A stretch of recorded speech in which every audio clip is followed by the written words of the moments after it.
नमस्कार प्यारे बच्चों, मैं आज आपके लिए अलंकार लेकर आई हूँ। बच्चों, अलंकार को पहले हम समझ लेते हैं। अलंकार दो शब्दों से मिलकर बना होता है, अलम प्लस कार। यहाँ पर अलम का अर्थ होता है आभूषण। जिस तरह से एक नारी अपनी सुंदरता को बढ़ाने के लिए आभूषणों को प्रयोग में लाती है, उसी प्रकार भाषा को सुंदर बनाने के लिए अलंकारों का प्रयोग किया जाता है। अर्थात जो शब्द काव्य की शोभा को बढ़ाते हैं उसे अलंकार कहते हैं। कवि अपनी कविता को और अधिक सुंदर बनाने के लिए किसका प्रयोग करता है? शब्दों का। तो उसे हम अलंकार कहते हैं। अलंकार के प्रकार, अलंकार के 3 प्रकार हैं। नंबर 1 शब्दालंकार, नंबर 2 अर्थालंकार, नंबर 3 उभयालंकार। तो सबसे पहले हम शब्दालंकार को समझ लेते हैं। शब्दालंकार के भी बच्चों 3 भेद होते हैं, अनुप्रास अलंकार, यमक अलंकार और श्लेष अलंकार। तो हम अनुप्रास अलंकार को समझते हैं। अनुप्रास अलंकार जब किसी काव्य को सुंदर बनाने के लिए किसी वर्ण की बार बार आवृत्ति हो तो वह अनुप्रास अलंकार कहलाता है। किसी विशेष वर्ण की आवृत्ति से वाक्य सुनने में सुंदर लगता है। जैसे देखिए, चारू चंद्र की चंचल किरणें खेल रही थी जल थल में। इस उदाहरण में आप क्या देख रहे हो? च च च वर्ण की जो आवृत्ति है वो बार बार आ रही है, ठीक है, और आवृत्ति से वाक्य का सौंदर्य बढ़ रहा है। तो ये कौन सा अलंकार है? अनुप्रास अलंकार है।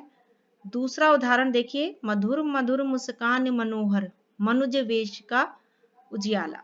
यहाँ पर भी माँ वर्ण जो है वो बार बार आ रहा है और सुनने में बहुत अधिक सुंदर लग रहा है, ठीक है, दिखने में भी और सुनने में भी। तो ये कौन सा अलंकार हो गया? अनुप्रास अलंकार हो गया। इसमें क्या होता है कि एक वर्ण की आवृत्ति जब बार बार होती है तब हम उसे अनुप्रास अलंकार कहते हैं। अब हम यमक अलंकार को समझते हैं। ये शब्द अलंकार का दूसरा भेद है।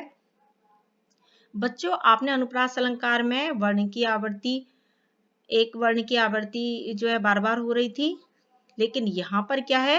यमक अलंकार में किसी काव्य का सौंदर्य बढ़ाने के लिए एक शब्द की बार बार आवृत्ति होती है।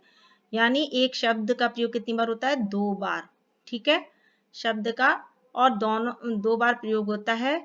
और उन शब्दों का अर्थ में क्या होती है? भिन्नता, यानी शब्द का अर्थ अलग होता है। जैसे देखिए, काली घटा का घमंड घटा। यहाँ पर एक जैसे 2 शब्द दिखाई दे रहे हैं, घटा और घटा, पर यहाँ पर एक घटा का अर्थ है वर्षा काल। वर्षा काल में उड़ने वाली मेघमाला को हम घटा कहते हैं। और दूसरा जो घटा आया है, इस शब्द का अर्थ क्या है? कम होना, ठीक है, कम होना। तो ये कौन सा अलंकार है? यमक अलंकार, क्योंकि एक शब्द जो है 2 बार आए हैं पर दोनों का अर्थ अलग अलग है, ठीक है। एक उदाहरण और देखिए, कनक कनकते 100 गुनी मादकता दिखाए, या खाए बौराए नर या पा बौराए। यानी यहाँ पर एक कनक का अर्थ सोना है और दूसरे कनक का अर्थ है धतूरा। जब व्यक्ति को, देखिए, जब व्यक्ति को सोना मिलता है और अगर वो धतूरा यानी धतूरा खा ले तो क्या होता है? उसकी स्थिति बिल्कुल एक जैसी हो जाती है। दोनों ही, एक को पाकर एक को खाकर, अपनी सुध बुध को वो खो देता है, ठीक है। तो ये कौन सा अलंकार है? यमक अलंकार, कि एक शब्द 2 बार आया है पर भिन्नार्थ के कारण उक्ति पंक्तियों में यमक अलंकार की छटा दिखाई देती है, ठीक है। तीसरा भेद है शब्दालंकार का, श्लेष अलंकार। तो सबसे पहले हम श्लेष अलंकार के बारे में बात करते हैं कि श्लेष अलंकार जो है, दिए गए जो हमने ऊपर अलंकार पढ़े हैं उनसे बिल्कुल भिन्न है। श्लेष अलंकार में एक ही शब्द के विभिन्न अर्थ होते हैं। एक शब्द आता है और उसके अर्थ जो है क्या होता है कि जो कई अर्थ जो है इस शब्द से चिपके हुए होते हैं। श्लेष का अर्थ ही चिपकना होता है बच्चों, ठीक है। जैसे देखिए, रहीमन पानी राखिए बिन पानी सब सून, पानी गए ना उबरे मोती मानस चून।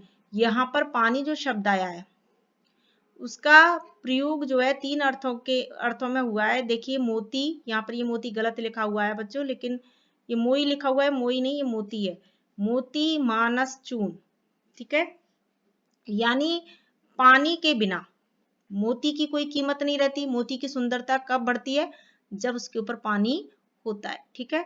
दूसरा मानस यानी मनुष्य के स्वभाव, यहाँ पानी मनुष्य के लिए हुआ है, मनुष्य के लिए कैसे कि पानी जो है यहाँ इसका अर्थ मनुष्य के लिए क्या है, विनम्रता से, कि जब तक मनुष्य के स्वभाव जो है वो विनम्र नहीं होगा उसका कोई समाज में कभी सम्मान नहीं हो सकता। उसके स्वभाव, अपने स्वभाव में उसको विनम्रता लानी चाहिए।